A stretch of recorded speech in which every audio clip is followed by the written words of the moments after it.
السلام عليكم ورحمة الله وبركاته، ازيكم حبايبي عاملين ايه؟ يا رب دايما تكونوا بخير.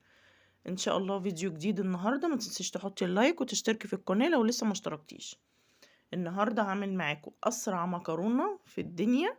ممكن تعمليها بقى بالليل لو جعانة، حيرانة تاكلي ايه. يعني المكرونة دي سريعة جدا جدا جدا، هي 5 دقايق بس وهتكون خلصت من اولها لاخرها. جبت حلة، انا هعملها مكرونة سباكيتي، تمام. جبت حلة فيها مية بتغلي على النار، ونزلت بيها بمعلقة ملح. وبعدين حطيت المكرونة تتسلق، تمام. هتتسلق عادي جدا، انا ما بسلقهاش سليق جامد يعني. تمام. بسيب فيها يعني حاجة بسيطة جدا عشان اما احطها في الصلصة تستوي، تكمل سوا في الصلصة. تمام. الصلصة بتاعت النهاردة سهلة جدا وسريعة جدا، في 5 دقايق هتعمليها، مش محتاجة بقى تسبيك كتير وطماطم كتير ولا اي حاجة من الكلام ده. تمام. هنا بقى بعد ما المكرونة اتسلقت، انا حطيتها بقى خلاص، شطفتها مية من الحنفية عادي. حطيتها في مصفى عشان تتصفى. وهعمل برضو الصلصة في نفس الحلة، يعني انا شلتها من الحلة دي. حطيتها في مصفى وشطفتها كويس وسبتها.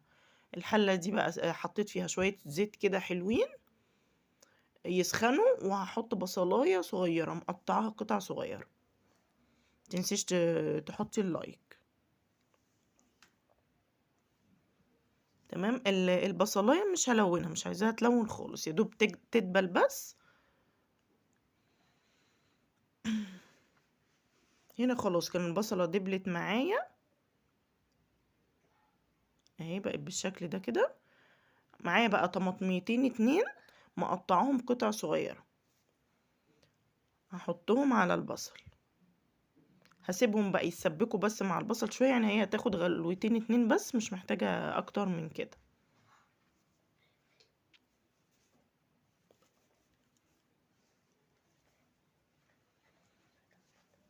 تمام. هسيبها بس تغلي بس غلوتين مع البصل كده.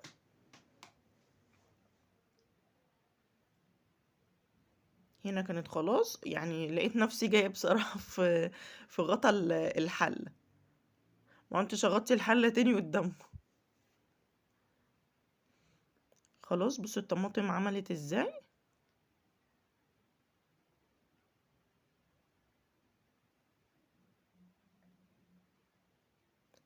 اسرع مكرونه في العالم. خلاص معايا بقى هنا صلصه معلبات، هنزل بمعلقتين صلصه. يبقى انا حطيت البصل يدبل في شويه زيت، تمام. بعد كده نزلت بطماطميتين اتنين مقطعهم قطع صغيره. سبتهم يسبكوا شويه وحطيت عليهم معلقتين صلصه معلبه. هقلب بقى ده كله مع بعضه.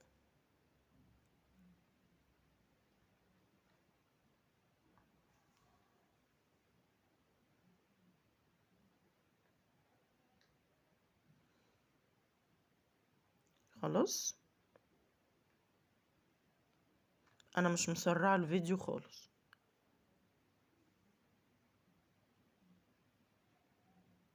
بقت تمام كده بالشكل ده، خلاص. هبتدي بقى انزل عليهم بكوبايه ميه، وهسيبها تغلي غلوه واحده بس وخلاص. هي الصلصه كده معايا تمام. هحط لها بس ملح وفلفل اسود. اهي كوبايه الميه. بصوا لما حطيت كوبايه الميه لقيت يعني الصلصه هي معتدله، هتغلي بس غلوه كده.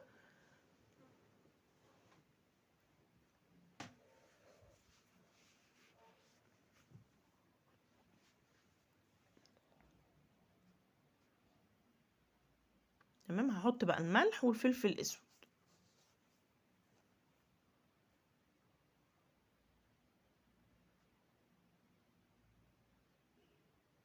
هي كده خلاص، صلصة المكرونة خلصت، مخدتش وقت معانا خالص، هما 5 دقايق بالظبط سلقنا المكرونة وعملنا الصلصة. وخلاص على كده، وكمان طعمها حلو جدا. خلاص حطيت الملح والفلفل الاسود. هسيبها بس تغلي غلوة واحدة بس، وبعد كده هنزل عليها بالمكرونة.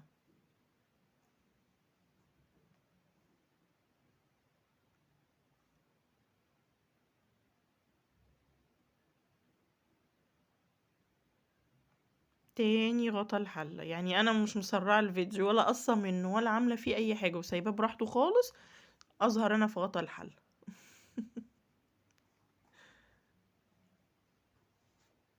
حطيت لكم فيونكات بقى.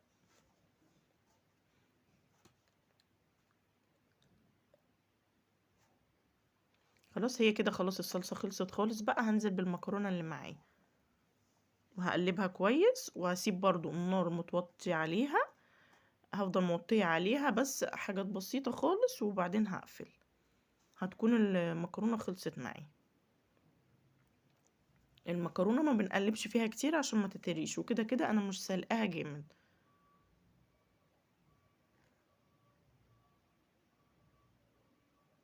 تمام هقلبها بقى كويس.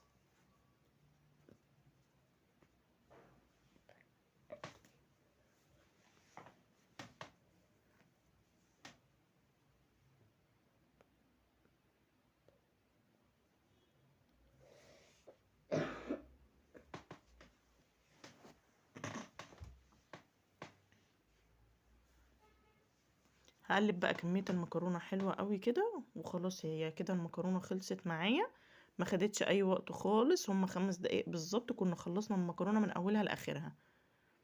عايزة بقى تعمليها في الغدا ماشي، عايزة تعمليها بالليل عشاء جوع اخر الليل. اهو بصوا ده شكلها النهائي، لونها حلو قوي وخلصت في اقل من 5 دقايق. ان شاء الله تعجبكم، ما تنسوش تحطوا اللايك وتشتركوا في القناة، والسلام عليكم ورحمة الله وبركاته.